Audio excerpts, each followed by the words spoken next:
During the last few years, university students have needed to navigate new forms and applications of artificial intelligence in their day-to-day lives. Students might use AI to generate practice questions, to help proofread essays, or to answer questions about course material. But beyond these academic applications, some uses of AI are more personal. For example, some people use AI chatbots as therapists, other people treat their AI assistant like a friend, and some people are even starting romantic relationships with AI chatbots. To find out more about the extent to which students are talking to these types of AI companions, and to learn about their perspectives, we headed to the UBC's Irving K. Barber Learning Center to talk to some students.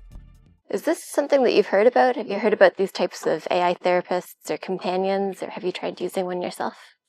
Yeah, so I've definitely heard about it. I've even heard just from friends of friends of people that have increased reliance on AI in a way that was foreign to me.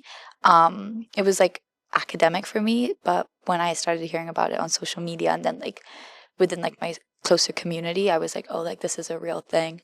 So yeah, I've definitely heard of it. I'm in media studies, so we learn a lot about how technology and media becomes kind of like a prosthesis for everyday human interactions and methods and processes.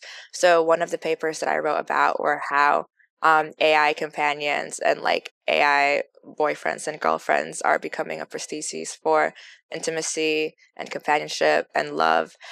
So I actually just looked this up. I'm pretty sure I did download one of the apps back in 2017 or something, before it was good, before it was what it is now, before the AI boom. And I think I used it for 5 minutes. So I have heard of them.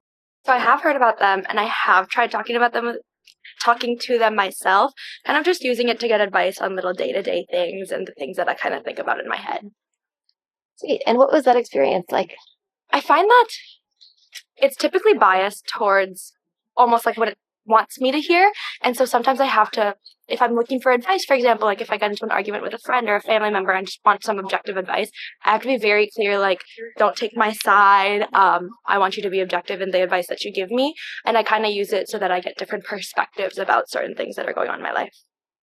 Is there anything that you'd keep in mind when using an AI companion, or any concerns that might give you pause? I think the main one is just the distinction between what AI can provide for you and what humans can provide for you. I think human interaction cannot be filled with AI conversations or interaction, and an increasing reliance on AI just blurs those lines and has people starting to think that, oh, I don't need to hang out with my friends, or I don't need to call my family. I can just talk to this AI chatbot, which is extremely dangerous for that person's mental health, but also their community, the people around them. It's very easy, people my age especially, be influenced by your friends and what they're doing. It's easy for other people to see this and be like, okay, wait, maybe I can try my friend. And oftentimes they give pretty advice that kind of makes sense, and it kind of helps you process things. But so that's why I could imagine people getting influenced to use it, but it doesn't take the place of a person, which I think is such a clear boundary that needs to be set. Well, one of the key arguments that I make in the paper is how it's contributing to the loneliness epidemic, and how by using AI companions as a tool to prevent yourself from going out there and talking to real people, that just worsens the isolation that people are facing even more. It also just has really weird implications on what it means to love someone and be someone's partner, because if you can train someone to be your ideal perfect partner, then what does it mean for human relationships that are messy and flawed and need cooperation and collaboration to work? So that would be my biggest concern, is that I just feel it's devastating on how we interact with other people. I'm definitely concerned. I feel like it could go from being isolated to even more isolated, sort of a snowball effect. I definitely think there's some risk there with just being told what you want to hear, or just having a friend with no trade-offs or consequences or any sort of friction or anything. Seems kind of risky. I mean, something that I really value in general is just human connection. And I don't think AI companions are a substitute for real human connection, like your friends and your family. And so it's still important to have those connections in our lives, and especially when we're looking at little kids. We shouldn't be allowing them to think that AI companions are a substitute for that sense of community, because nothing beats being around people that you love and people that care about you and being able to build your own village in that way.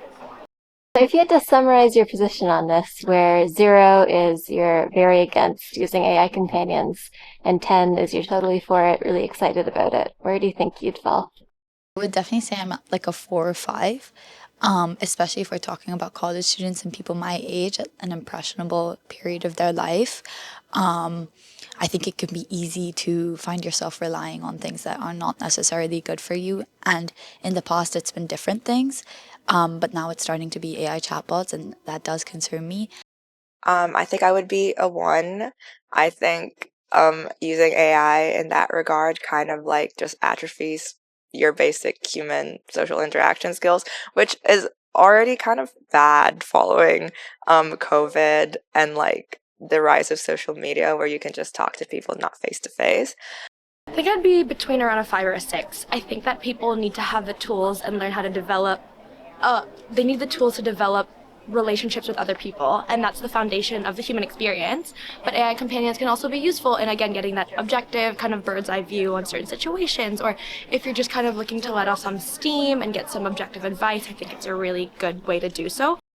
I'd give it like a 3, maybe. I'm mostly negative for sure, but I see the use case. I just think it could lead to more bad outcomes, so I'm definitely mostly negative, yeah.